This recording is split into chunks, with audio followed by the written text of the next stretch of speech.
Hello everyone, welcome back. Fubar here, and today I did something. I just recently did my account so far video, and I actually recently did something and I felt it was worthy for an update video on such short notice.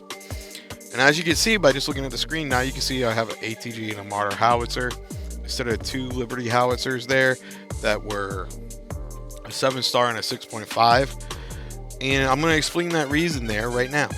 The reason being is because, one, I'm not very good at base to base. I'm going to be honest.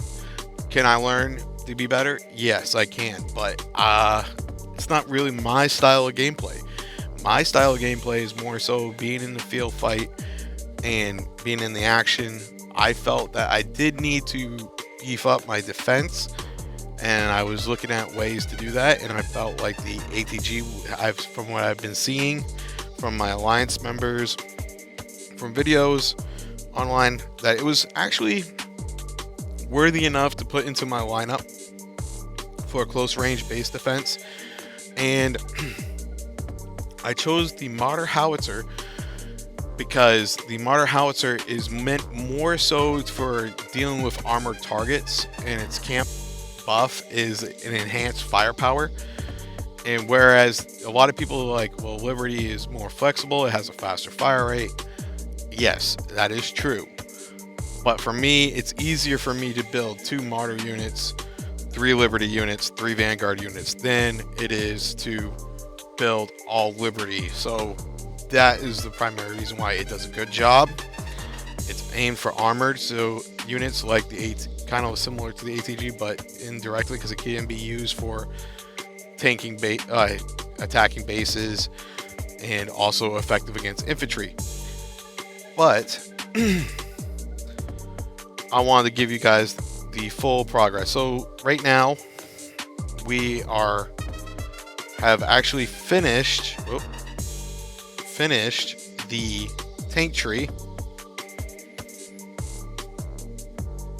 as you can see. So we have that tank tree finished. We are now on to artillery, and I am just barely almost there to the halfway point, and I'm just gonna backfill everything after I get past that point. And as far as infantry, as you can see, nothing has changed.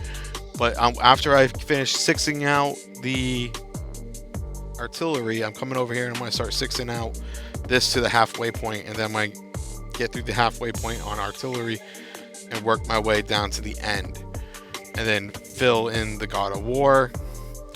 Then I'll be slowly backfilling in the artillery tree and start working down the infantry tree.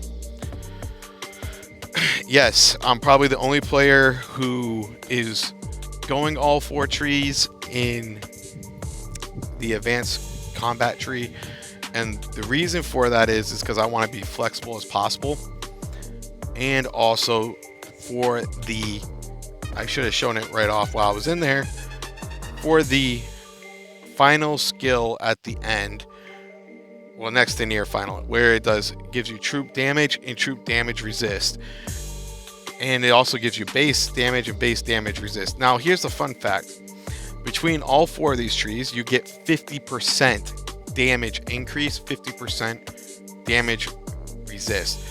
So what that means right there, and this is what really calculated my choice on friggin' changing out to the ATG and the Marder howitzer, was because of this factor. Because recently, a little ways back, Lilith did a damage and damage resist adjustment, and that meant that up to 50% of damage and damage resist was the cap. And if you went up against an opponent who had 50% and you had 50% and it was a little bit over, then that overage would count. But that's very unlikely to happen. So what I chose to do was to cap out this right here, and I'll be golden as far as my max cap. But now that makes the camp buff irrelevant, because the camp buff is counted into that calculation. So if I was running a 6.2 and I had a 20% buff, then yeah, all I need to run is 3 trees. However, where I'm running all 4 trees, I do not need a 6.2 or a 5.2 camp buff. So that opens up a lot more flexibility for me to develop, and this is going to speed up my development a lot quicker. So that is the explanation why. The only thing that is exempt from the damage and damage resist adjustment is your officers and your officer skill tabs. So keep that in mind.